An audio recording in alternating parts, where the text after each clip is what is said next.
സ്തുതിയായിരിക്കട്ടെ. നോമ്പ് വിചാരങ്ങളിലേക്ക് സ്വാഗതം. ഈശോ തൻ്റെ ശിഷ്യന്മാർക്ക് ഒരു പുതിയ കൽപ്പന നൽകി. ഞാൻ നിങ്ങളെ സ്നേഹിച്ചതുപോലെ നിങ്ങൾ പരസ്പരം സ്നേഹിക്കുക. ലോകത്തിലെ ഏറ്റവും വലിയ സാമൂഹിക കൽപ്പനയാണ് സ്നേഹം എന്ന് പറയുന്നത്. ചിലപ്പോഴൊക്കെ നമുക്ക് ചില ആൾക്കാരെ സ്നേഹിക്കാൻ സാധിക്കും.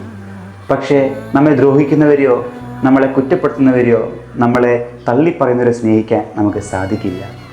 സ്നേഹത്തിന് ഏറ്റവും ഉദാത്ത മാതൃകയാണ് കുരിശിലെ ക്രിസ്തു. പിതാവായ ദൈവം സ്വപുത്രൻ നൽകിക്കൊണ്ട് നമ്മെ സ്നേഹിച്ചു. പുത്രനായ ഈശോ തൻ്റെ ജീവൻ പോലും നമുക്ക് വേണ്ടി നൽകിക്കൊണ്ട് തൻ്റെ ആത്മാവിനെ നൽകി നമ്മെ സ്നേഹിച്ചു.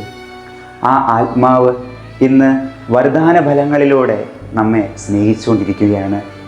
പ്രിയമുള്ളവരെ, ഈ നോമ്പ് കാലത്ത് നാം എല്ലാവരെയും സ്നേഹിക്കാൻ കടപ്പെട്ടിരിക്കുന്നു.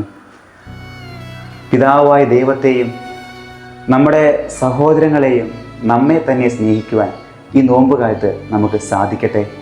അതിന് കുരിശിലെ ക്രിസ്തു നമ്മെ സമൃദ്ധമായി അനുഗ്രഹിക്കട്ടെ.